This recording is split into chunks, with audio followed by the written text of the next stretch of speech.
اس رمضان کے مہینے کو رمضان کا مہینہ کہا ہے اور اتنی برکتوں سے اور اتنی اہمیت دی ہے، اس کی بڑی وجہ قرآن کریم ہے۔ اگر قرآن اس مہینے میں نہ نازل ہوتا تو شاید یہ فضیلت جو رمضان کو ملی ہے وہ فضیلت اسے نہ ملتی۔ اللہ اس کا ذکر کرتے ہوئے کہتا ہے شہر رمضان الذی انزل فیہ القرآن، وہ رمضان جس کے آنے کا انتظار ہر مسلمان کرتا ہے، جس کے آنے پر خوشی دل میں ہر مومن محسوس کرتا ہے، یہی وہ رمضان ہے جس میں ہم نے قرآن کریم کو نازل کیا۔ اللہ نے اپنی رحمت کا دروازہ اس پر بند کر دیا ہے کہ وہ نماز جس کے بارے میں اللہ کے نبی کہا کرتے تھے اے بلال اذان دو اور اس نماز کے ذریعے ہمارے دل کو سکون پہنچاؤ۔ قرآن کے بارے میں اللہ کہتا ہے کہ الا بذکر اللہ تطمئن القلوب، کہ اس قرآن کی تلاوت کے ذریعے دلوں کو سکون ملتا ہے۔ اللہ کے نبی علیہ الصلوۃ والسلام کہتے ہیں کہ اللہ کا ذکر کرنے والا اللہ تعالیٰ کے نزدیک زندہ ہے، اور جو آدمی اللہ کا ذکر نہیں کرتا وہ مردے کے مانند ہے۔ یہ ساری حدیثیں قرآن کی آیتیں صحیح ہیں، لیکن اس کے باوجود کسی آدمی کو نماز کے ذریعے نہ سکون ملتا ہے، نہ قرآن کی تلاوت کے ذریعے سکون ملتا ہے، نہ اللہ کے ذکر سے سکون ملتا ہے، تو کہیں مان لیجئے کہ اللہ نے اپنے رحمت کے دروازے بند کر دیے ہیں۔ ایسے انسان کو اللہ کی طرف رجوع کرنا پڑے گا۔ قرآن کو اللہ تبارک و تعالیٰ نے وہ فضیلت بخشی ہے جو فضیلت دیگر کسی چیز کو نہیں عطا کی گئی۔ اللہ کہتا ہے وَنُنَزِّلُ مِنَ الْقُرْآنِ مَا هُوَ شِفَاءٌ وَرَحْمَةٌ لِّلْمُؤْمِنِينَ وَلَا يَزِيدُ الظَّالِمِينَ إِلَّا خَسَارًا، کہ بے شک ہم نے اس قرآن میں بہت ساری ایسی چیزیں نازل کی ہیں جو مؤمنوں کے لیے، ان کے دلوں کے لیے شفا ہے، ان کے جسموں کے لیے شفا ہے، اور اسی طرح ان کے لیے رحمت ہے، جبکہ ایک ظالم انسان سوائے اس کے نقصان کے کچھ نہیں اٹھاتا۔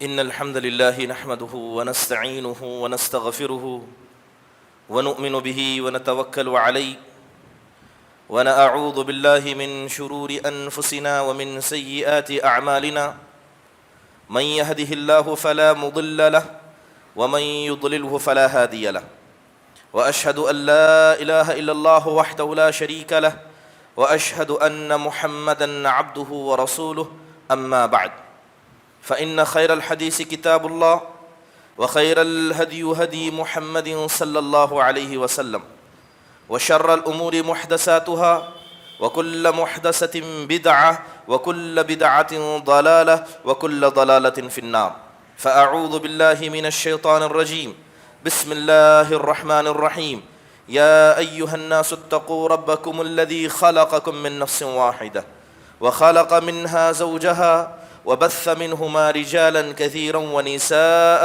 واتقوا الله الذي تساءلون به والأرحام إن الله كان عليكم رقيبا يا أيها الذين آمنوا اتقوا الله حق تقاته ولا تموتن إلا وأنتم مسلمون يا أيها الذين آمنوا اتقوا الله وقولوا قولا سديدا يصلح لكم أعمالكم ويغفر لكم ذنوبكم ومن يطع الله ورسوله فقد فاز فوزا عظيما وقال الله سبحانه وتعالى شهر رمضان الذي انزل فيه القرآن۔ تمام قسم کی حمد و ثنا، بڑائی، کبریائی، تعریف و توصیف اس اللہ وحدہ لا شریک کے لیے لائق و زیبا ہے جس نے ساری کائنات کو عدم سے وجود بخشا۔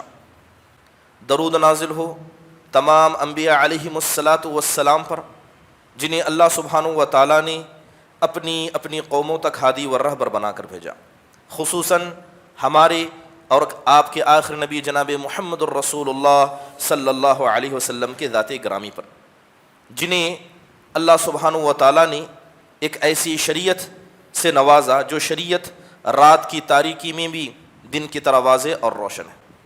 محترم حاضرین، رمضان المبارک کا مہینہ یہ اللہ تبارک و تعالیٰ کے نزدیک مقدس اور بابرکت مہینوں میں شمار ہوتا ہے۔ اس مہینے کی عبادت اللہ کو پسند ہے، اسی وجہ سے اللہ اس مہینے میں کی گئی عبادتوں کا بدلہ بھی بڑھا کر دیتا ہے۔ یہاں تک کہ حدیث کے اندر ایک انسان کا ذکر کیا گیا جو نیک تھا، اور اس کا ایک دوسرا بھائی تھا جو اتنا نیک نہیں تھا۔ صرف ایک رمضان کا پانا وہ اپنے بھائی پر فضیلت لے جاتا ہے۔ آپ نے حدیث بارہا سنی ہوگی۔ محترم حاضرین، بڑے مبارک ہیں وہ لوگ جو اس رمضان کے مہینے کو پا کر اس کے حق کو ادا کرنے کی پوری کوشش کرتے ہیں، دل میں نیتیں رکھتے ہیں، اور نمازوں کی پابندی ہو، اللہ کے ذکر کی پابندی ہو، تلاوت قرآن ہو، ہر اعتبار سے اپنے دل کو اس رمضان کے اندر زندہ رکھ کر اپنے ایمان کو تازہ رکھنے کی کوشش کرتے ہیں۔ محترم حاضرین، یہ بات ہم سب جانتے ہیں کہ رمضان المبارک کا یہ مہینہ، اس کا بڑا گہرا تعلق قرآن مجید سے ہے۔ قرآن مجید سے اس رمضان کا تعلق کیسے ہے؟ سب سے پہلی چیز یہ ہے کہ اگر اللہ نے اس رمضان کے مہینے کو رمضان کا مہینہ کہا ہے اور اتنی برکتوں سے اور اتنی اہمیت دی ہے، اس کی بڑی وجہ قرآن کریم ہے۔ اگر قرآن اس مہینے میں نہ نازل ہوتا تو شاید یہ فضیلت جو رمضان کو ملی ہے وہ فضیلت اسے نہ ملتی۔ اللہ اس کا ذکر کرتے ہوئے کہتا ہے شہر رمضان الذی انزل فیہ القرآن، وہ رمضان جس کے آنے کا انتظار ہر مسلمان کرتا ہے، جس کے آنے پر خوشی دل میں ہر مومن محسوس کرتا ہے، یہی وہ رمضان ہے جس میں ہم نے قرآن کریم کو نازل کیا۔ اور ایک بات یہ بھی جان لیں کہ بعض شارحین نے کہا ہے کہ رمضان کے مہینے میں جو اللہ تبارک و تعالیٰ نے مسلمانوں پر فرض روزے عائد کیے ہیں، اس کے بہت سارے مقصد ہیں۔ ایک بڑا مقصد رمضان کے مہینے میں روزے کے فرض کرنے کا یہ بھی ہے تاکہ انسان جب روزہ رہے تو کھانے پینے اور جو دیگر شہوتیں ایک انسان جو مرد و عورت کے پاس ہوتی ہیں اس سے انسان آزاد ہو جائے، اس کا دل پاک ہو جائے۔ اور یہ کس لیے ہے؟ تاکہ اس رمضان میں وہ قرآن کریم سے صحیح فائدہ اٹھا سکیں۔ گویا یہ رمضان انسان کے دل کو روزوں کے ذریعے پاک کر رہا ہے تاکہ اس مہینے میں جو قرآن کو نازل کیا گیا، جس قرآن کی تلاوت اس مہینے میں کی جاتی ہے، اس تلاوت سے وہ اپنے آپ کو فائدہ پہنچا سکے۔ یہ مہینہ، اس کا تعلق قرآن سے اتنا گہرا ہے کہ یہ بات ہم سب جانتے ہیں کہ دل کی سلامتی یہ اللہ کی بہت بڑی نعمت ہے۔ انسان قیامت کے دن آئے گا، روزے، نمازیں اور دنیا کی ہر قسم کی عبادتیں لے کر آئے گا، مگر دل کے اندر گندگی لے کر آئے، دل کی سلامتی نہ لے کر آئے تو ایسا انسان کامیاب نہیں ہو سکتا۔ اللہ تعالیٰ کہتا ہے یوم لا ينفع مال ولا بنون الا من اتى اللہ بقلب سلیم، کہ لوگ قیامت کے دن مال و دولت، آل و اولاد اور اس سے جڑے ہوئے بہت سارے ثواب لے کر آئیں گے، مگر کامیاب صرف وہ ہوگا جو دل کی سلامتی کو لے کر آئے گا۔ یہ قرآن مبارک، یہ قرآن کریم دل کی سلامتی کا بہترین ضامن ہے۔ اللہ تعالیٰ فرماتا ہے اللہ نزل احسن الحدیث کتابا متشابہا، غور سے سنو اے مومنو، اللہ تعالیٰ نے ایک بہترین حدیث، ایک بہترین گفتگو تم پر کتاب کی شکل میں نازل کی ہے۔ وہ قرآن کریم جو آپس میں معانی میں، احکام میں ایک دوسرے سے ملتا ہے۔ اللہ کہتا ہے تقشعر منہ جلود الذین یخشون ربہم، لوگ جب دل کی سلامتی کے ساتھ، دل کو پاک و صاف رکھ کر، ہر قسم کے عیب سے اپنے آپ کو دور رکھ کر جب اس قرآن کی تلاوت کرتے ہیں تو اس کی وجہ سے ان کے رونگٹے کھڑے ہو جاتے ہیں، ان کے رب کا ڈر ان کے دلوں میں آ جاتا ہے۔ پھر اللہ کہتا ہے ذالک ھدی اللہ، اور جان لو کہ قرآن کی تلاوت سے، اس کے معانی، اس کے تدبر سے انسان کے جو رونگٹے کھڑے ہو جائیں، یہ اللہ کی طرف سے ہدایت ہے، اور یہ ہدایت صرف قرآن کریم کی وجہ سے ملتی ہے۔ یہی وہ رمضان کا مہینہ ہوتا جے حضرت جبرائیل علیہ الصلاۃ والسلام اس رمضان کے مہینے میں نبی کریم صلی اللہ علیہ وسلم کو قرآن سکھایا کرتے۔ جو قرآن نازل ہو چکا تھا رمضان کے مہینے میں آتے اور مدارسہ چلتا، دوبارہ اعادہ چلتا۔ یہی رمضان کا مہینہ ہے جس میں تراویح کی نماز کو اللہ تبارک و تعالیٰ نے اور اس کے رسول نے بطور نفل رکھا، اور قرآن کی سب سے زیادہ تلاوت اسی تراویح کے اندر کی جاتی ہے۔ محترم حاضرین، بلکہ علماء نے یہ کہا ہے کہ قرآن کا تعلق اگر رمضان سے تمہیں دیکھنا ہے تو دیکھو کہ دن بھر ایک بندہ تنہا قرآن کی تلاوت کرتا ہے، صبح شام قرآن کی تلاوت کرتا ہے، لیکن اس کے ساتھ جیسے ہی رات ہو جاتی ہے، تراویح کا وقت ہو جاتا ہے، اللہ اجتماعی طور پر بھی قرآن کی تلاوت کرنے کا اور قرآن کے سننے کا پابند مومنوں کو بناتا ہے۔ یقیناً یہ رمضان، یہ قرآن کا مہینہ ہے۔ اللہ تعالیٰ نے کہا ایام معدودات، یہ رمضان کا مہینہ سال بھر باقی رہنے والا نہیں ہے، یہ گنتی کے چند دن ہیں۔ رمضان شروع ہوا، آج چوتھا پانچواں روزہ شروع ہو گیا۔ رمضان یقیناً گنے چنے دن ہے، یہ دن ان لوگوں کے لیے رکتے ہیں جو عبادت کرتے ہیں، لیکن جو لوگ عام زندگی گزارتے ہیں یہ دن ان کے لیے گنتی کے ہیں، یہ انہیں انگلیوں میں گن سکتے ہیں۔ محترم حاضرین، لیلۃ القدر کی رات یہ عظیم الشان رات ہے۔ اللہ کے نبی علیہ الصلاۃ والسلام نے حدیث کے اندر فرمایا، بلکہ قرآن میں ایک سے جگہ کئی مقامات پر اللہ نے کہا انا انزلناہ فی لیلۃ مبارکہ، کہ ہم نے اس قرآن کو بڑی بابرکت رات میں نازل کیا ہے، انا کننا منذرین، اور بے شک اس کے ذریعے ہم لوگوں کو ڈرانے والے ہیں۔ یقیناً لیلۃ القدر کی ایک رات کی عبادت 1000 مہینوں کی عبادت پر افضل ہے۔ وجہ کیا ہے؟ کیونکہ اسی رات میں اللہ نے قرآن کو نازل کیا۔ محترم حاضرین، اب آپ کو یہ بات سمجھ میں آئی ہوگی کہ یہ رمضان یہ قرآن کا مہینہ ہے، قرآن کو پڑھنے کا مہینہ ہے، قرآن کو سننے کا مہینہ ہے، یہ اس کے معنی اور اس کے تفسیر کو سن کر تدبر کرنے کا مہینہ ہے، قرآن کے نصیحتوں کو لے کر اپنی زندگی میں نافذ کرنے کا مہینہ۔ محترم حاضرین، اگر بات قرآن کی جائے، یقین جانیے قرآن کو اللہ تبارک و تعالیٰ نے وہ فضیلت بخشی ہے جو فضیلت دیگر کسی چیز کو نہیں عطا کی گئی۔ اللہ کہتا ہے وَنُنَزِّلُ مِنَ الْقُرْآنِ مَا هُوَ شِفَاءٌ وَرَحْمَةٌ لِّلْمُؤْمِنِينَ وَلَا يَزِيدُ الظَّالِمِينَ إِلَّا خَسَارًا، کہ بے شک ہم نے اس قرآن میں بہت ساری ایسی چیزیں نازل کی ہیں جو مؤمنوں کے لیے، ان کے دلوں کے لیے شفا ہے، ان کے جسموں کے لیے شفا ہے، اور اسی طرح ان کے لیے رحمت ہے، جبکہ ایک ظالم انسان سوائے اس کے نقصان کے کچھ نہیں اٹھاتا۔ بات اگر قرآن کی فضیلت کی جائے، قرآن کریم کی اہمیت کی جائے، قرآن کریم کو اللہ تبارک و تعالیٰ نے کچھ ایسا شرف بخشا ہے، قرآن کی تلاوت ہو، اس کے معنی و مفہوم کو سمجھنا ہو، اس عبادت کو کچھ ایسی خصوصیتیں حاصل ہیں جو دیگر عبادتوں کو نہیں ہیں۔ سب سے پہلی بات کہ جو آدمی قرآن کو پڑھتا ہے اور اس کے معنی و مفہوم کو سمجھتا ہے، اس پر عمل کرتا ہے، اللہ تعالیٰ عرش سے اس آدمی کی گارنٹی لیتا ہے۔ اللہ تعالیٰ گارنٹی لیتا ہے کہ یہ نہ دنیا میں گمراہ ہوگا نہ آخرت میں رسوا ہوگا۔ کس کی گارنٹی اللہ لیتا ہے؟ جو قرآن کو پڑھتا ہے، اس کے معنی کو سمجھتا ہے، اس پر تدبر کرتا ہے اور اسی کے مطابق زندگی گزارنے کی کوشش کرتا ہے۔ آپ بتائیے کہ اللہ تعالیٰ نے اتنی عبادتیں ہم پر فرض کی ہیں، کس عبادت کے بارے میں اللہ نے ایسی گارنٹی لی ہے جو گارنٹی قرآن کے حوالے سے اللہ نے لی ہے؟ اللہ فرماتا ہے فَإِمَّا يَأْتِيَنَّكُم مِّنِّي هُدًى فَمَن تَبِعَ هُدَايَ فَلَا يَضِلُّ وَلَا يَشْقَى۔ اللہ کہتا ہے کہ جب اللہ نے حضرت آدم علیہ السلام کو زمین پر اتارا تو اللہ نے کہا کہ اگر ہماری جانب سے تمہارے پاس کوئی ہدایت آئے تو سن لو کہ جو اس ہدایت کی اتباع کرے گا، اس سے نصیحت حاصل کرے گا، وہ آدمی نہ گمراہ ہوگا نہ ہی وہ آدمی بدبخت ہوگا۔ امام ابن عباس رضی اللہ عنہ کہتے ہیں کہ گویا اللہ تعالیٰ نے کفالت کی ہے، اللہ تعالیٰ اس کا کفیل بن جاتا ہے جو قرآن کی تلاوت کرتا ہے، اس پر عمل کرتا ہے، کہ وہ دنیا میں کبھی گمراہ نہیں ہو سکتا۔ جس نے قرآن کی تلاوت کو، اس پر عمل کرنے کو لازم پکڑ لیا، نہ وہ کبھی دنیا میں گمراہ ہوگا، اور جب آخرت کا وقت آئے گا تو نہ ایسا کبھی آخرت میں رسوا ہوگا۔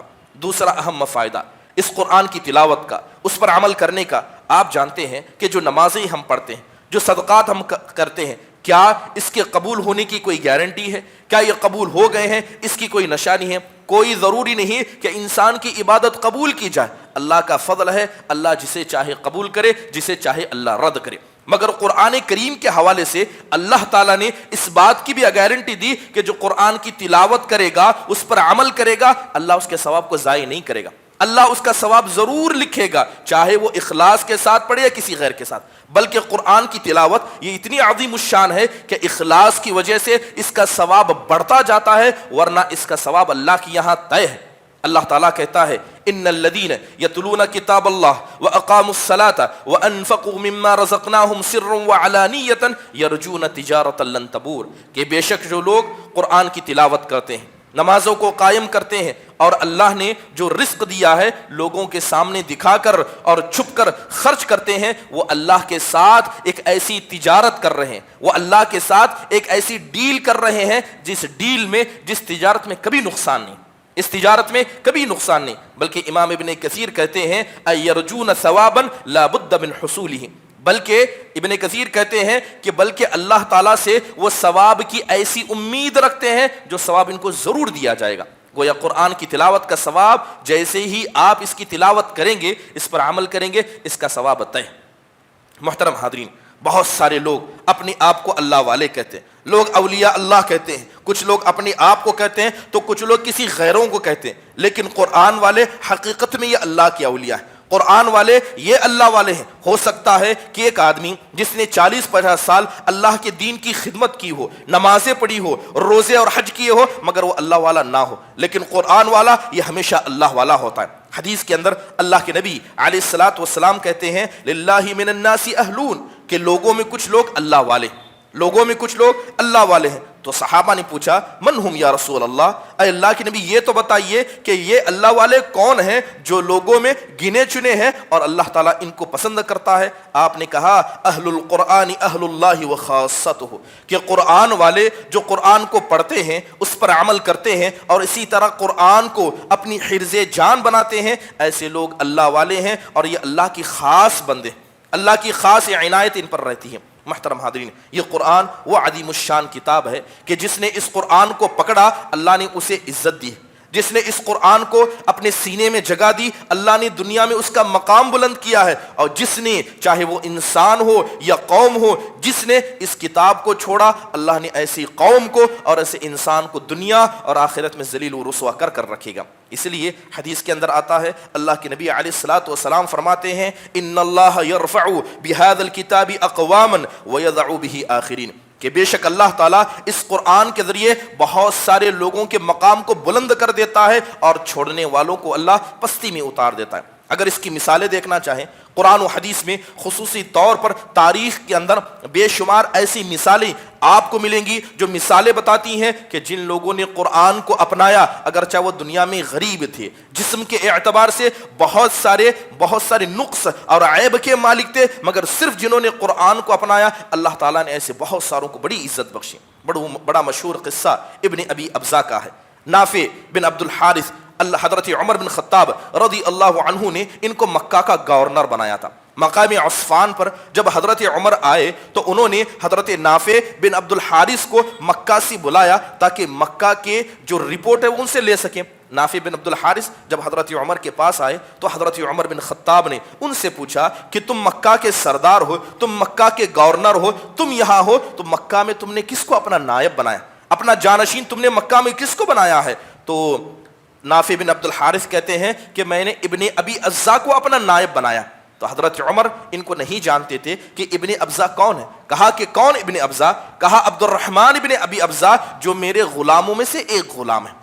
حضرت عمر تعجب کرنے لگے کہ تم مکہ کے سرداروں پر اپنے غلاموں میں سے ایک غلام کو سردار بنا کر آ گئے, یہ کتنی عجیب بات ہے. تو نافع بن عبد الحارث کہتے ہیں کہ جو غلام ہے ظاہری طور پر جس کا جسم کسی اور کی ملکیت میں ہے, عارضی ملکیت میں ہے, لیکن یہ غلام قرآن والا ہے, یہ فرائض کا علم رکھتا ہے, یہ قرآن کی تلاوت کرتا ہے, قرآن پر عمل کرتا ہے, اسی لیے میں نے مکہ کے سرداروں پر اس کو سردار بنایا. حضرت عمر نے جیسے ہی یہ بات سنی نبی کریم صلی اللہ علیہ وسلم کی حدیث کو یاد کرتے ہوئے کہا جی ہاں, تمہاری بات سن کر مجھے نبی صلی اللہ علیہ وسلم کی حدیث یاد آ گئی جس کے اندر اللہ کے نبی نے کہا تھا ان اللہ یرفع بہذا الکتاب اقواما, بے شک اللہ اس قرآن کو اپنانے کی وجہ سے بہت ساری قوموں کو عزت دیتا ہے. ظاہری طور پر وہ غلام تھا, یہ سامان لاؤ وہ لے جاؤ, اس کے لائق وہ غلام تھا, لیکن قرآن کو اپنانا سارے مکہ پر اس کی سرداری کو ثابت کر دیتا ہے. محترم حاضرین, یہی بات جان لیں ابن عباس رضی اللہ عنہ.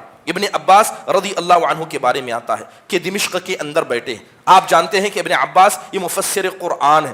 جب حضرت ابن عباس قرآن کی تفسیر کرتے, عرب کے بڑے بڑے سردار, وقت کے گورنر سب آ کر مجلس میں بیٹھے رہتے, سب کے سب مجلس میں بیٹھتے. صرف ایک ہی کرسی تھی جو حضرت ابن عباس کے لیے لگائی جاتی جس پر وہ بیٹھا کرتے تھے. جب ابن عباس رضی اللہ عنہ ایک مرتبہ بیٹھے تھے, اچانک ایک شخص آیا جو دور سے نظر آیا تو حضرت ابن عباس نے اس شخص کو اشارہ کرتے اپنے قریب بلایا. بڑا دور تھا, حضرت ابن عباس نے بلایا, وہ آدمی لوگوں کی گردنوں کو پھاندتے پھاندتے حضرت ابن عباس کے پاس آیا تو حضرت ابن عباس نے کرسی میں تھوڑی سی جگہ بنائی اور اس نے اپنے ساتھ بٹھایا. حضرت ابن عباس نے کرسی میں جگہ بنائی اور اس شخص کو اپنے پاس بٹھایا. اس شخص کا لباس معمولی تھا اور اکثر لوگ اس انسان کو جانتے نہیں تھے. لوگوں نے تعجب کیا کہ عرب کے سردار یہاں موجود ہیں, وقت کے حکومت کے بڑے سردار گورنر موجود ہیں, مگر حضرت ابن عباس نے کسی کو اپنی کرسی پہ ساتھ میں نہیں بٹھایا, مگر یہ آدمی جس کو لوگ جانتے بھی نہیں ہیں اس کو حضرت ابن عباس نے کیسے کرسی پر بٹھایا. جب تعجب کی نگاہیں حضرت ابن عباس نے لوگوں کی آنکھوں میں دیکھی تو جواب دیتے ہوئے کہا لیس احد بعد الصحابہ اعلم بالقرآن من ابو العالیہ وسعید بن جبیر. کہنے لگے کہ مجھے نہیں پتا کہ صحابہ کے بعد حضرت ابو العالیہ جو میرے ساتھ کرسی میں بیٹھے ہیں اور سعید بن جبیر, ان دونوں کے علاوہ قرآن کی تفسیر کوئی بہتر کر سکتا ہے. کہنے لگے کہ صحابہ کے بعد یہ جو شخص ابو العالیہ بیٹھے ہیں، ان کے علاوہ، سعید بن جبیر کے علاوہ، میں نہیں جانتا کہ قرآن کا بہترین کوئی علم رکھتے ہیں۔ محترم حاضرین، یقیناً ابو العالیہ یہ لوگوں میں پہچانے نہیں جاتے تھے، مگر علم والے ان کو جانتے تھے، تو لہذا حضرت ابن عباس نے وقت کے بڑے بڑے سرداروں پر ابو العالیہ رحمہ اللہ کو یہ مقام و مرتبہ عطا کیا۔ حضرت عبداللہ بن مسعود رضی اللہ عنہ، ان کے بارے میں آپ نے بارہا سنا ہے، یہ بھی مفسر قرآن ہے، فقیہ ہیں۔ حضرت عبداللہ بن مسعود رضی اللہ عنہ کے بارے میں آتا ہے کہ جب یہ عراق میں تھے، قرآن کی تفسیر کیا کرتے، بہت ساری بڑی مجلس ان کے تفسیر کو سنا کرتی تھی، ان کی تفسیر کو سنا کرتی تھی۔ اس کے اندر خصوصی طور پر 5 لوگوں کا ذکر کیا جاتا ہے جو بعد میں جا کر حضرت عبداللہ بن مسعود کے شاگرد بنے، حضرت عبداللہ بن مسعود کی کرسی کے یہ جا کر آگے مالک بنے۔ حضرت عبداللہ بن مسعود کا جب انتقال ہو گیا، یہی لوگ باری باری اس کرسی پر بیٹھ کر تفسیر کیا کرتے۔ اب یہ لوگ کون تھے؟ سب سے پہلے ذکر کیا جاتا ہے عبید اللہ بن عمرو کا اور حارث بن عبداللہ کا۔ یہ 2 لوگ، ان کے بارے میں آتا ہے کہ یہ دونوں پیدائشی طور پر یہ ایک آنکھ سے خراب تھے، جسے عام طور پر کہا جاتا ہے اعور، یعنی انسان ایسا جس کی ایک آنکھ خراب ہو، دونوں آنکھ کے اعتبار سے عیبدار تھے۔ ایک شخص جن کا نام مسروق بن اجدع تھا، تفسیر میں اکثر ان کا نام ہم سنتے ہیں۔ مسروق بن اجدع کے بارے میں آتا ہے ان کو احدب نام کی بیماری تھی۔ احدب کہتے ہیں کہ انسان کے اندر کوئی بیماری پیدا ہو جائے جس کی وجہ سے اس کی پیٹھ اوپر ہو جائے، گردن جھک جائے اور منظر بڑا خوفناک نظر آئے، تو حضرت مسروق بن اجدع یہ تیسرے بڑے ان کی مجلسوں میں بیٹھا کرتے تھے۔ اس کے علاوہ حضرت علقمہ بن قیس، ان کا ذکر آتا ہے، ان کے بارے میں آتا ہے کہ یہ اپاہج تھے، دونوں ہاتھ ٹیڑھے، دونوں پیر ٹیڑھے۔ اس کے علاوہ شریح بن حارث کا نام آتا ہے جو بچپن سے گنجے تھے، جن کے سر پر کوئی بال نہ تھے۔ بہت سارے لوگ تفسیر حضرت عبداللہ بن مسعود سے سنا کرتے، مگر خصوصی طور پر ان 5 لوگوں نے جو ظاہری طور پر جسمانی اعتبار سے کسی نہ کسی عیب میں ہیں، کسی کی آنکھ کانی ہے، کوئی سر کا گنجا ہے، کوئی کیا ہے ہاتھ پیر کا ٹیڑھا ہے، بلکہ حضرت مسروق تو دیکھتے بڑے خوفناک منظر نظر آتے، احدب نام کی بیماری میں تھی، مگر یہی قرآن تھا کہ جب حضرت عبداللہ بن مسعود رضی اللہ عنہ کا انتقال ہوا تو انہی عیب دار لوگوں سے بڑھ کر کوئی قرآن کی تفسیر کرنے والا نہیں تھا۔ لوگ ان کو دیکھ کر گھبرا جاتے، مگر ان کا علم تھا کہ حضرت عبداللہ بن مسعود جو صحابی رسول تھے، حضرت عبداللہ بن مسعود کے انتقال کے بعد اس کرسی کی مالک یہ بنے اور جا کر جگہ جگہ وقت کی تفسیر کیا کرتے ہیں۔ محترم حاضرین، یقیناً قرآن نے کتنوں ایسوں کو عزت دی، بڑے گھر والے، بڑے خاندان والے، نامور لوگ ہوتے ہیں، مگر قرآن کی تلاوت کے لیے ایک ایسے شخص کو کھڑا کیا جاتا ہے جو کسی قریے سے آتا ہے، جس کا نام وہ لوگ نشان تک نہیں جانتے۔ قرآن ایسی ہی کتاب ہے، جس نے قرآن کو اپنایا، قرآن نے انہیں عزت بخشی ہے۔ محترم حاضرین، قرآن کے اگر مقام و مرتبے کو سمجھنا ہے، امام سیوطی رحمہ اللہ علیہ نے اپنی کتاب کے اندر قرآن کے نام ذکر کیے کہ خود قرآن میں اللہ تعالیٰ نے قرآن کو 55 سے زیادہ نام دے کر رکھے۔ قرآن میں اللہ نے خود قرآن کے 55 سے زیادہ نام دے کر رکھے۔ یہ بات بتاتی ہے کہ اللہ تبارک و تعالیٰ اس کلام کو خود کتنا پسند کرتا ہے کہ اللہ تعالیٰ نے بہت سارے مختلف ناموں سے انہیں پکارا ہے۔ بات اگر قرآن کے حفظ کی جائے، یقیناً یہ ہر مسلمان کا، چاہے مرد ہو یا عورت، بنیادی حق ہے کہ وہ قرآن کو یاد کرے۔ قرآن نازل اس لیے کیا گیا ہے تاکہ اس کو یاد کیا جائے، سینے میں جگہ دی جائے، اور بڑے ہی مبارک ہیں وہ لوگ جو قرآن کو یاد رکھتے ہیں، اور بڑے ہی نامبارک، بلکہ یوں کہا جائے بدبخت ہیں وہ لوگ جو قرآن کو اپنے دل میں جگہ نہیں دیتے۔ یہ بات میں نہیں بلکہ اللہ کے نبی علیہ الصلوۃ والسلام نے اپنی حدیث میں بیان کی۔ آپ فرماتے ہیں ان الذی لیس فی جوفہ شیء من القرآن کالبیت الخرب، کہ وہ آدمی جس کے دل میں قرآن نہیں ہے، جسے قرآن یاد نہیں ہے، اس کا دل ایک برباد گھر کی جیسے۔ برباد گھر جس کی در و دیوار گر چکی ہے، جو برباد گھر جو رہنے کے لائق نہیں ہے، جس طرح وہ برباد گھر ہے، ویسا ہی ہر انسان کا دل برباد ہے جس کے دل میں قرآن نہیں ہے۔ کیسے اللہ کی رحمت ایسے دل میں آئے گی؟ کیسے اللہ کا فضل ایسے دل میں نازل ہوگا؟ تو اللہ کی نبی علیہ الصلوۃ والسلام کہتے ہیں کہ جو دل قرآن کو جگہ دیتا ہے، یا جس دل میں قرآن کو جگہ دی جاتی ہے، ایسا دل بڑا ہی مبارک والا ہے۔ یہی وجہ ہے کہ قرآن کو یاد کرنے والے، قرآن کو اپنے سینے میں رکھنے والے، ان کا مقام صرف دنیا کی حد تک نہیں ہے۔ دنیا میں انسان قرآن کو یاد کر لے گا، لیکن اس کا مقام، اس کی فضیلت انسان کے مرنے کے بعد بھی باقی رہتی ہے۔ بڑی مشہور حدیث ہے، آپ نے بارہا سنا ہوگا، جب اللہ تعالیٰ جنتیوں کا فیصلہ کر دے گا، جنتی جنت میں داخل ہو جائیں گے تو جنت کے اندر ہر شخص کا مقام طے ہوگا کہ فلاں یہ جگہ تمہاری ہے، فلاں یہ جگہ تمہاری ہے. لیکن کچھ اللہ کے ایسے بندے ہوں گے جن کی جگہ طے نہیں ہوگی، انہیں بلند مقام پر چھوڑ دیا جائے گا. یہ کوئی اور نہیں، یہ قرآن والا ہوگا. اللہ تعالیٰ کہے گا، صاحب قرآن سے کہے گا، اقرا ورتقی ورتل کما کنت ترتل فی الدنیا. اللہ قرآن والے سے کہے گا یہ جنت ہے، یہ اس کی سیڑھیاں ہیں، اے قرآن والے تو قرآن پڑھتا جا، سیڑھی چڑھتا جا، اور اسی طرح قرآن کو پڑھنا جس طرح تجوید کے ساتھ ٹہر ٹہر کا تو دنیا میں پڑھتا تھا. اللہ کہے گا جہاں تیری آخری آیت ختم ہوگی جنت میں تیرا وہ مقام آخری ہوگا. سبحان اللہ. قربان جائیں ایسے مبارک دلوں پر جنہوں نے قرآن کی تلاوت کو اپنے سینے میں جگہ دی. محترم حاضرین، یقین جانیے کہ صحابہ اکرام نے کتنی محنت سے،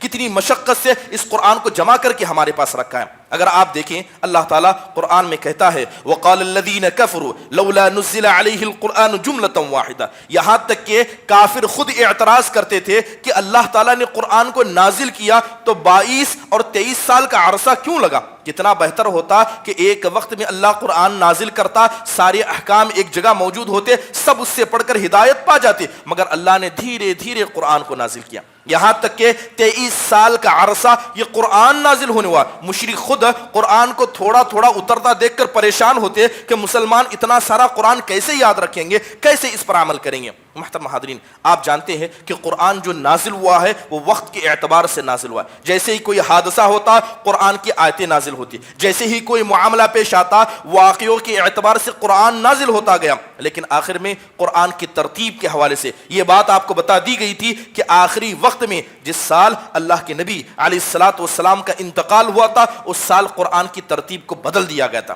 پہلا سورت سورہ فاتحہ ہے، قرآن کی دوسری سورت سورہ بقرہ ہے، جبکہ سورہ بقرہ سے پہلے 80 سورتیں نازل ہو چکی تھی، اور سورہ بقرہ نازل ہونے کے اعتبار سے 80 پر 3 83 نمبر کی سورت ہے. اس سے پہلے 82 سورتیں نازل ہو گئی تھی. لیکن آخرکار قرآن کی ترتیب ایسے ہوئی کیسے؟ آخر میں حضرت جبرائیل علیہ الصلاۃ والسلام نے جس سال آپ کا انتقال ہوا اسی سال آ کر قرآن کی ترتیب کو بدل دیا. آپ جانیے کہ اللہ کے نبی علیہ الصلاۃ والسلام کا انتقال ہو گیا، اور انتقال سے صرف 6 مہینے پہلے قرآن کی ترتیب کو بدل دیا گیا تھا. اور سارے صحابہ کو قرآن کیسے یاد تھا؟ پرانی ترتیب سے قرآن کو یاد تھا. اکثر صحابہ، جن صحابہ کا اگر نام لیا جائے، چاروں خلیفہ ہو، حضرت عبداللہ بن مسعود ہو، ابن عباس ہو، ابن عمر ہو، حضرت ابو ہریرہ ہو، معاذ بن جبل ہو، عبادہ بن صامت ہو، اس کے علاوہ بے شمار صحابہ تھے جو سب حافظ قرآن تھے. اور ان کو قرآن کیسے یاد تھا؟ پرانی ترتیب پر قرآن یاد تھا، نئی ترتیب پر قرآن یاد نہیں تھا. اللہ کے نبی کے انتقال سے 6 مہینے پہلے پوری ترتیب کو بدل دیا گیا. جو آدمی قرآن کو یاد رکھتا ہے وہ جانتا ہے کہ قرآن کی ترتیب کو دوبارہ یاد کرنا کوئی آسان عمل نہیں ہے. اور اسے کون جانتے تھے؟ حضرت زید بن حارثہ. اور اسی طرح نبی صلی اللہ علیہ وسلم کی بیویوں میں حضرت حفصہ بنت عمر رضی اللہ عنہا، یہ 2 ایسے مضبوط شخصیتیں تھیں. اللہ کے فضل کے بعد یہ دونوں کیا ہے؟ قرآن کی آخری ترتیب کو صحیح طریقے سے جانتے تھے. یہی وجہ تھی اللہ کے نبی کا انتقال ہو گیا. حضرت ابوبکر دیکھنے لگے کہ قرآن کے الگ الگ نسخے ہیں، کوئی نئی ترتیب سے پڑھ رہا ہے، کوئی پرانی ترتیب سے قرآن کو پڑھ رہا ہے، کوئی کہہ رہا ہے کہ پہلی سورت یہ ہے، کوئی کہتا ہے کہ نہیں پہلی سورت یہ ہے. حضرت عمر آتے ہیں، آ کر کہتے ہیں ابو بکر کیا آپ نہیں دیکھتے کہ لوگ قرآن کی ترتیب کے مسئلے میں اختلاف کر رہے ہیں، لوگوں کیا قرآن کے مسئلے میں ایسے معاملات ہو گئے، کتنا بہتر ہوتا کہ آپ قرآن کو جمع کرنے کا حکم دیتے اور ویسے قرآن کو جمع کیا جاتا جس طرح آخری ترتیب سے قرآن نازل ہوا تھا. حضرت ابو بکر کہتے ہیں جس کام کو اللہ کے نبی نے نہیں کیا میں کیسے کروں؟ حضرت ابو بکر نہیں مانے، مگر حضرت عمر رضی اللہ عنہ برابر حضرت ابو بکر کو منواتے رہے، یہاں تک کہ آخرکار حضرت ابو بکر صدیق نے حضرت زید بن ثابت رضی اللہ عنہ کو حکم دیا کہ وہ جائیں اور قرآن کو جمع کرنا شروع کریں. اب صحابہ نے جہاں جہاں لکڑی پر ادھر ادھر لکھا تھا قرآن کو جمع کیا جانے لگا اور لا کر حضرت حفصہ رضی اللہ عنہا کے پاس رکھا جانے لگا. لوگ کہتے ہیں کہ مردوں نے بہت ساری خدمتیں کی قرآن جمع کرنے میں، جہاں ایک طرف حضرت زید بن ثابت کا اللہ کے فضل کے بعد ایک بڑا احسان اس امت پر ہے، تو خواتین میں حضرت حفصہ بنت عمر رضی اللہ عنہا کا اللہ کے فضل کے بعد ایک بڑا احسان اس قرآن کو جمع کرنے میں. محترم حاضرین، آپ دیکھیں کہ کتنی تکلیفوں سے قرآن جمع ہوا. بلکہ یہ بات جان لیں کہ آخر ترتیب میں اللہ کے نبی کا انتقال ہو گیا، حضرت ابو بکر کا انتقال ہو گیا، حضرت عمر کا انتقال ہو گیا، لمبا عرصہ تقریباً 20 ہجری کے قریب کا وقت ہو گیا، قرآن ابھی جمع نہیں ہے. قرآن لکھی ہوئی شکل میں نہیں ہے، لکھی ہوئی شکل میں موجود نہیں ہے۔ حضرت عثمان بن عفان کا جب زمانہ آیا تب حضرت عثمان بن عفان نے قرآن کو مصحف کی شکل دی۔ آج جو کتاب کی شکل ہمارے پاس ہے یہ حضرت عثمان نے بنائی، 7 نسخے بنائے، 7 الگ الگ کاپیاں بنائی، باقی جو قرآن صحابہ کے پاس تھا کہا کہ سب قرآن کو لایا جائے اور سب قرآن کو جلا دیا جائے تاکہ امت میں اختلاف باقی نہ رہے۔ حضرت عثمان نے قرآن کے 7 نسخے بنائے، آخری ترتیب سے بنائے، باقی ساری نسخوں کو حضرت عثمان نے جلوا دیا۔ اب یہ 7 ہی نسخے ہیں اور صحابہ کو قرآن یاد کرنا ہے، تابعین کو قرآن یاد کرنا ہے۔ آپ تصور کیجئے کہ صرف 7 کاپیاں ہیں، اس کے بعد بھی اکثر تابعین کو قرآن یاد تھا۔ کیسے؟ صحابہ نے، تابعین نے ایک دوسرے سے سن کر قرآن یاد کیا۔ کیا آپ کو لگتا ہے کوئی معمولی خدمت تھی؟ آئے کوئی آدمی چیلنج کر کے دکھائے کہ کسی سے میں سن کر قرآن یاد کروں گا، مگر صحابہ کی زندگیاں وہ تھی جنہوں نے قرآن کو سن کر یاد کیا۔ محترم حاضرین، حضرت قتادہ بن دعامہ السدوسی رحمہ اللہ کے بارے میں آتا ہے کہ قرآن کے مسئلے میں سب سے بہترین حافظ تھے۔ انہوں نے قرآن کو کیسے یاد کیا؟ صحابہ سے سن کر یاد کیا۔ پڑھنے کے لیے کوئی مصحف نہیں تھا، پڑھنے کے لیے کوئی کتاب نہیں تھی۔ جب ان کے انتقال کا وقت آیا، جب یہ بڑھاپے کو پہنچ گئے تو انہوں نے اپنی محنت کے پیسے سے کچھ اوراق منگائے، ایک قلم منگایا اور جو قرآن یاد تھا اس کو لکھنے لگ گئے۔ اب یہ کیا کرتے؟ قتادہ بن دعامہ السدوسی رحمہ اللہ علیہ قرآن کو لکھتے اور وقت کے سب سے بڑے عالم بلکہ تابعیوں کے سردار سعید بن مسیب رحمہ اللہ کے پاس لکھے ہوئے نسخے کو بھیجتے اور کہتے کہ آپ ایک مرتبہ چیک کر لیں کہیں غلطی تو نہیں ہے۔ اس طرح کرتے کرتے حضرت سعید بن مسیب نے پورا مصحف اپنے طور پر لکھا، حضرت قتادہ نے پورا مصحف لکھا۔ تو حضرت سعید بن مسیب ان کو دیکھتے کہ ان کے ہاتھ کانپا کرتے، لکھنے میں بڑی دشواری تھی۔ پوچھا کہ آپ قرآن کی لکھنے میں اتنی محنت کیوں کرتے ہیں؟ تو کہتے کہ ہم نے تو جیسے تیسے اس قرآن کو یاد کیا، میرے اولاد کا کیا ہوگا؟ وہ قرآن کو کیسے یاد کریں گے؟ مجھے نہیں لگتا کہ جتنی محنت سے ہم نے سن کر قرآن یاد کیا ہے میری اولاد ویسے یاد کر سکتی ہے۔ جانے سے پہلے کم از کم قرآن کا ایک نسخہ ان کے پاس چھوڑ کر جاؤں جسے دیکھ کر وہ قرآن کو یاد کر سکے، ان کے لیے میں قرآن لکھ رہا ہوں۔ محترم حاضرین، کیا یہ محنتیں کم ہیں؟ کیا یہ قربانیاں کم ہیں؟ بلکہ مالک بن دینار رحمہ اللہ علیہ اپنی عمر کے بڑھاپے کو پہنچ گئے تھے، قرآن پڑھا کرتے، اور آپ جانتے ہیں کہ جب انسان بڑھاپے کو پہنچ جاتا ہے تو اس کی عقل میں فتور آتا ہے، عقل کمزور ہو جاتی ہے، یادداشت کمزور ہو جاتی ہے۔ مالک بن دینار رحمہ اللہ علیہ عمر کے آخری حصے میں قرآن کو پڑھا کرتے، قرآن کو پڑھتے پڑھتے زبان اٹک جاتی، کوئی آیت بھول جاتے، زور سے رونے لگتے۔ تو لوگ کہتے کہ آپ تو بزرگ ہیں، جوان کے بچے جو نئے عمر کے ہیں وہ قرآن میں غلطی کرتے ہیں، آپ سے غلطی ہو گئی تو کیا بڑی بات ہے؟ تو حضرت مالک بن دینار کہتے کہ یقیناً قرآن کا بھولنا، قرآن کا یاد کرنے کے بعد بھولنا یہ گناہ ہے، اور کہا کرتے وما ربک بظلام للعبید، کہ بے شک میرا رب بندوں پر ظلم کرنے والا نہیں ہے، یہ میرے گناہوں کا نتیجہ ہے جس کی وجہ سے قرآن کو میں غلط پڑھ رہا ہوں، جس کی وجہ سے میں قرآن کو بھول رہا ہوں، لہذا اسی گناہ کی معافی کے لیے میں اللہ تبارک و تعالیٰ کے سامنے رو رہا ہوں۔ محترم حاضرین، یقیناً سلف صالحین نے بڑی عظیم الشان قربانیاں پیش کی، جو قربانیاں ہمیں بتاتی ہیں کہ انہوں نے قرآن کے مسئلے میں کتنی محنت کی۔ قرآن لکھی ہوئی شکل میں نہیں تھا پھر بھی صحابہ نے یاد کیا، تابعین کے پاس مصحف نہیں تھے پھر بھی یاد کیا، اور اپنے اولاد کو یاد کرنے کے لیے تک کہ کیا ہے بہت سارے نسخے خود بنا دیے۔ بلکہ قرآن کو دیکھنا، یہ قرآن اتنی عظیم الشان کتاب ہے کہ بس قرآن کو کھول کر دیکھیے، یہ قرآن کو دیکھنا بھی عبادت ہے۔ صرف قرآن کو دیکھنا، پڑھنا تو عبادت ہے، لیکن مصحف کھول کر دیکھیں گے یہ بھی عبادت ہے۔ امام نووی نے کہا النظر الی المصحف عبادہ، امام غزالی نے بھی اسی بات کا اقرار کیا۔ محترم حاضرین، اگر بات قرآن کی تلاوت کی جائے، یقیناً نبی کریم صلی اللہ علیہ وسلم کی صحابہ نے قرآن کو یاد کیا، لیکن کیا یاد کر کے صرف سینوں میں رکھا یا قرآن کی برابر تلاوت کیا کرتے؟ اللہ کے نبی علیہ الصلوۃ والسلام رات بھر کھڑے ہو کر نمازیں پڑھا کرتے ہیں، نمازیں اتنی لمبی پڑھتے کہ آپ کے پیر سوج جایا کرتے۔ آپ نمازوں میں کیا پڑھتے؟ قرآن کی تلاوت کیا کرتے تھے، آپ قرآن کی تلاوت کیا کرتے، آپ کے اگلے پچھلے گناہ سب معاف کیے گئے، اور یہی روش اور یہی عادتیں صحابہ نے اللہ کے نبی علیہ الصلوۃ والسلام سے سیکھی۔ آج ہم قرآن کو پڑھتے ایسے ہیں، قرآن کو سنتے ایسے ہیں جیسے کوئی عام کتاب ہے، کوئی قصے کہانیاں یا کوئی چیز پڑھی جا رہی ہے، نہ اس پر غور کیا جاتا ہے، نہ پڑھنے والا غور کرتا ہے، نہ سننے والے اس پر غور کرتے ہیں۔ نبی کریم صلی اللہ علیہ وسلم کے بارے میں آتا ہے، حضرت ابو ذر غفاری رضی اللہ عنہ کہتے ہیں کہ میں ایک مرتبہ رات میں کعبۃ اللہ میں داخل ہوا تو میں کیا دیکھتا ہوں کہ اللہ کے نبی علیہ الصلوۃ والسلام تہجد کی نماز پڑھ رہے ہیں۔ آپ رات میں کھڑے نماز پڑھ رہے ہیں اور ایک ہی آیت کو بار بار دہرا رہے ہیں، ایک ہی آیت ہے جسے اللہ کے نبی بار بار دہرانے. قرآن کی آیت کیا تھی؟ ان تعذبہم فانہم عبادک. قرآن میں آپ اس آیت کی تلاوت بار بار کر رہے تھے، بلکہ اس رات میں جتنی بھی رکعتیں اللہ کے نبی نے پڑھی، ساری رکعتوں میں صرف ایک ہی آیت کو اللہ کے نبی نے پڑھا اور بار بار اسی آیت کو پڑھتے. وہ آیت کیا ہے؟ ان تعذبہم فانہم عبادک. اے اللہ اگر تو ان کو سزا دینا چاہے تو یہ سب تیرے بندے ہیں. اے اللہ اگر تو ان کو معاف کرنا چاہے، بے شک تیری ذات عزیز ہے، بے شک تیری ذات حکیم ہے. نبی کریم صلی اللہ علیہ وسلم کا ایک ہی آیت کو بار بار تلاوت کرنا، سارے تہجد میں تلاوت کرنا، یہ بات بتاتا ہے کہ اللہ کے نبی قرآن کی تلاوت کو بڑے اہتمام سے کیا کرتے، اس کے معنی کو سمجھا کرتے، اس کے مفہوم کو سمجھا کرتے. بلکہ حضرت تمیم الداری رضی اللہ عنہ کے بارے میں بھی آتا ہے کہ مقام ابراہیم کے پاس کھڑے تھے، رات میں کھڑے ہوئے پوری رات انہوں نے نماز پڑھی اور پوری رات میں صرف ایک آیت کو پڑھا. کون سی آیت پڑھ رہے تھے؟ ام حسب الذین اشتروا السیئات ان نجعلهم كالذین آمنوا وعملوا الصالحات سواء محیاهم ومماتهم ساء ما يحکمون. اللہ تعالیٰ کہتا ہے کیا ان لوگوں نے گمان کیا، جو لوگ گناہ کرتے ہیں، کیا یہ لوگ گمان کرتے ہیں کہ ہم ان کو نیک لوگوں کے ساتھ بنا دیں گے؟ بڑا ہی برا فیصلہ کرتے ہیں. ان کا زندہ رہنا اور ان کا مر جانا دونوں اللہ کے پاس برابر ہے. کتنا برا ہی یہ فیصلہ کرتے ہیں. اس ایک آیت کو تمیم داری رضی اللہ عنہ بار بار دہرایا کرتے ہیں. محترم حاضرین، اسی لیے امام حسن بصری رحم اللہ فرماتے ہیں کہ تین چیزوں میں اصل میں دل کے اندر لذت رکھی گئی ہے. تین چیزیں ایسی ہیں جن کے تلاوت کرنے سے، یا یوں کہیے جن عمل کو کرنے سے انسان کو خوشی ملتی ہے اور اس کے دل کے اندر اطمینان و سکون آتا.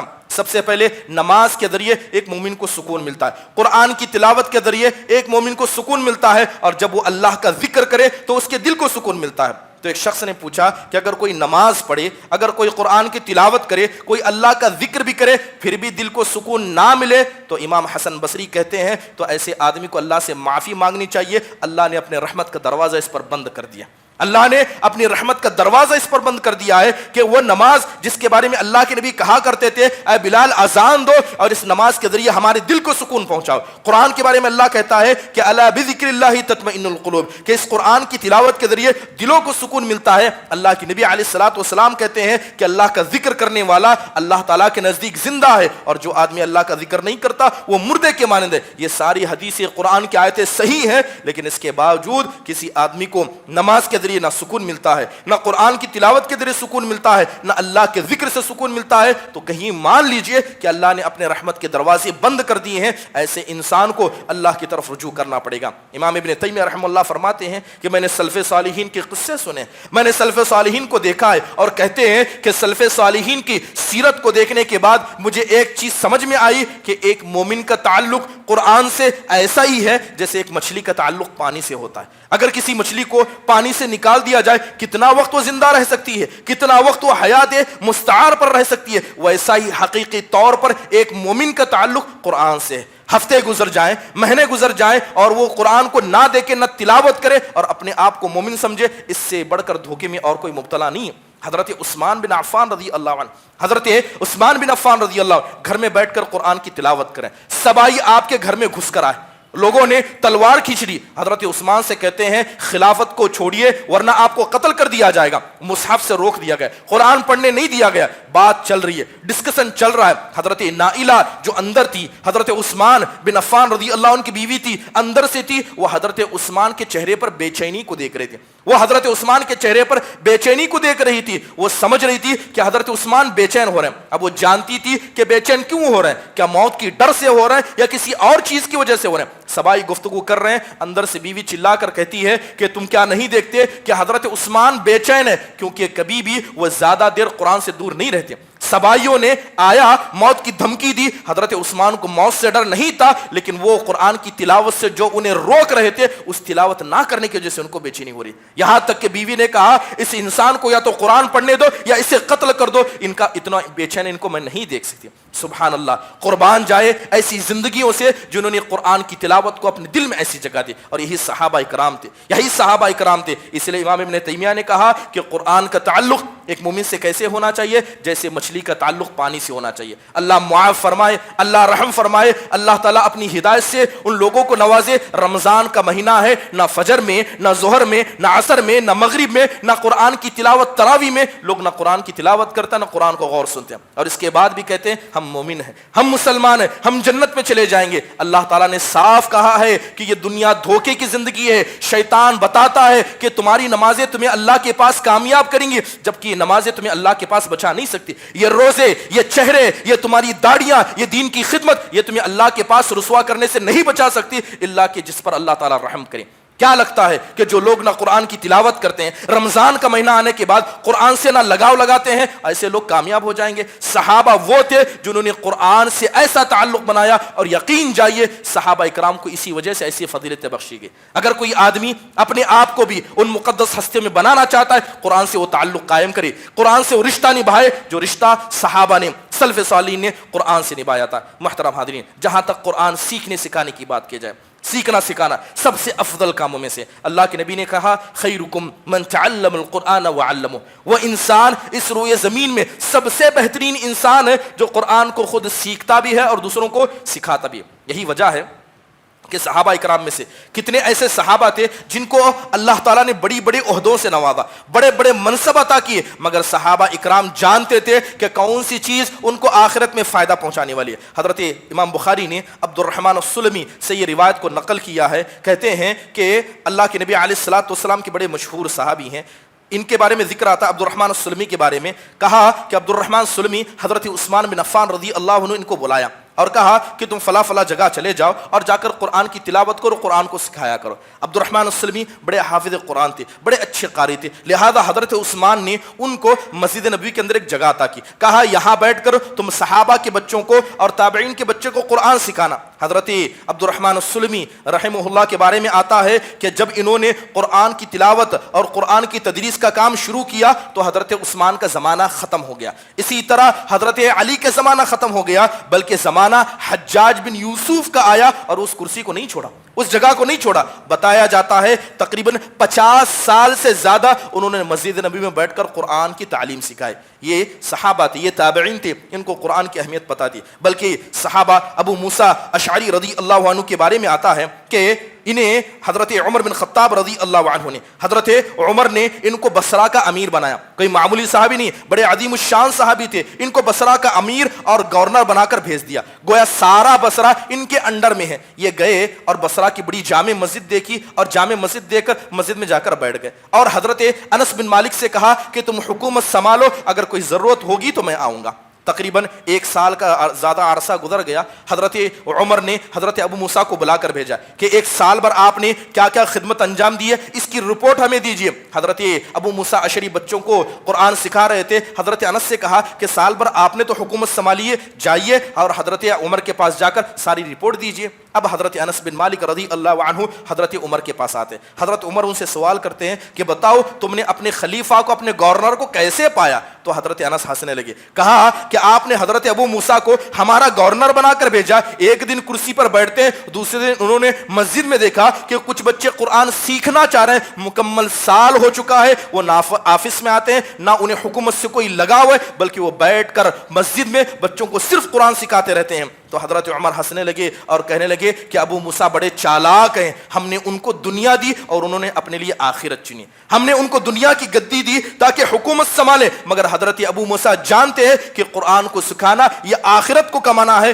ہم نے انہیں دنیا کا مالک بنانا چاہا اور انہوں نے اپنے نفس کو آخرت والا بنایا. یقیناً ایسی عظیم ہستیاں تھیں. محترم حاضرین, یہی وجہ ہے کہ امام نووی رحمہ اللہ فرماتے ہیں کہ بچوں کو سب سے پہلے جو علم حاصل کرنا چاہیے وہ قرآن کا علم ہے. اگر ماں باپ بچوں کو دنیاوی تعلیم سکھاتے, دنیاوی تعلیم میں آپ کا بچہ ماہر ہے لیکن قرآن کی تلاوت اسے کرنا نہیں آتا, قرآن کی تفسیر نہیں پڑھنا آتا, تو امام نووی کہتے ہیں کہ ایسے ماں باپ اپنے بچوں کے حق کو صحیح سے ادا نہیں کر پائیں گے. اللہ قیامت کی دن پکڑے گا ہر ایسے باپ کو, ہر ایسی ماں کو پکڑے گا جن کے اولاد کی ذمہ داری اللہ نے ماں باپ کو دی, لیکن اس کے بعد بھی انہوں نے قرآن کی تعلیم کو سب سے پہلے انہیں نہیں دیا. محترم حاضرین, بلکہ سلف صالحین کے بارے میں آتا ہے, امام اوزاعی رحمہ اللہ نے لکھا ہے کہ جب بھی مجلس میں لوگ علم حاصل کرنے کے لیے آتے, تو امام اوزاعی آنے والے سے کھڑے ہو کر پوچھتے, کہتے کیا تم قرآن کے حافظ ہو؟ پوچھتے تو کیا تم قرآن کے حافظ ہو؟ کہتا نہیں, تو مجلس سے بھگا دیتے. کہتے کہ تم حدیث کا علم حاصل کرنے آئے ہو, تم فقہ کا علم حاصل کرنے آئے ہو, اور تمہیں قرآن یاد نہیں ہے. صحابہ اور سلف صالحین کا یہ طر امتیاز تھا کہ جو آدمی قرآن کو نہیں حاصل کرتا اسے دوسرا علم حاصل کرنے کی اجازت نہیں دیتے تھے. کہتے سب سے پہلا علم جو واجب ہے جسے حاصل کرنا وہ قرآن کا علم ہے, لہذا مجلسوں سے بھگایا کرتے, جاؤ پہلے قرآن یاد کرو اس کے بعد حدیث کو پڑھنا. آج ہم چاہتے ہیں کہ درس و دروس کیے جائیں, بار بار خطبے دیے جائیں, لمبے لمبے درس ہو, لیکن کیا سچ میں ہمارے سے کتنے ایسے ہیں جنہوں نے قرآن میں دل کو بھی جگہ دیا؟ یہ شریعت کی تعلیم کا علم نہیں ہے. شریعت کے ہزار مسائل پتہ ہے, نماز کے مسائل پتہ ہے. کتنے ایسے نوجوانوں کو دیکھا ہے کہ بڑے بڑے مسئلے میں گفتگو کرتے ہیں, دیکھا جائے تو ایک پارا بھی ایسے لوگوں کو قرآن یاد نہیں رہتا. یقیناً یہ علم مبارک نہیں ہے. آپ کو قرآن کا علم نہیں ہے, قرآن کیا ہے آپ کے دل میں موجود نہیں ہے, لیکن ہر بڑے مسئلے کو جانتے ہیں. صحابہ اکرام رضوان اللہ علیہم اجمعین اور سلف صالحین کا یہ طر امتیاز کبھی نہیں تھا. صحابہ اکرام, عمر بن خطاب کا زمانہ تھا, بہت زیادہ غنیمت کا مال آیا تو صحابہ خوش ہو گئے اور آ کر کہنے لگے اے امیر المومنین, اتنا خزانہ دیکھ کر تو لگتا ہے یہ تو اللہ کا کتنا فضل ہے. تو حضرت عمر نے روکتے ہوئے کہا کہ اگر دنیا میں اللہ کا کوئی فضل ہے تو وہ صرف قرآن ہے. دنیا میں اگر کوئی اللہ کا فضل ہے تو وہ قرآن ہے. یہ مال اللہ کا فضل نہیں ہے, یہ مال فتنہ ہے. کیا کہتے ہیں؟ یہ مال فتنہ ہے. محترم حاضرین, بے شمار باتیں ہیں. ضروری ہے کہ رمضان مبارک کا مہینہ, اس رمضان کے مہینے کو رمضان اس لیے کہا جاتا ہے کہ اس کا بڑا گہرا تعلق قرآن سے. اگر کوئی آدمی اس رمضان کے مہینے میں بھی قرآن سے اپنا تعلق نہیں جوڑتا ہے, چاہے نماز پڑھے, روزہ رکھے, حج کرے, زکوٰۃ دے, وہ رمضان والا کبھی نہیں بن سکتا. اللہ تعالیٰ سے دعا ہے کہ اللہ تعالیٰ قرآن کی اہمیت کو سمجھ کر, سلف صالحین کی قربانیوں کو سمجھ کر ہم سب کو قرآن کو سیکھنے, اسے یاد کرنے, اس کے مفہوم کو سمجھ کر اور قرآن کی تفسیر کو سن کر اپنے دلوں کو منور کرنے والوں میں سے بنائے. اقول قولی هذا واستغفر الله لي ولكم ولسائر المسلمين من كل ذنب فاستغفروه انه هو الغفور الرحيم.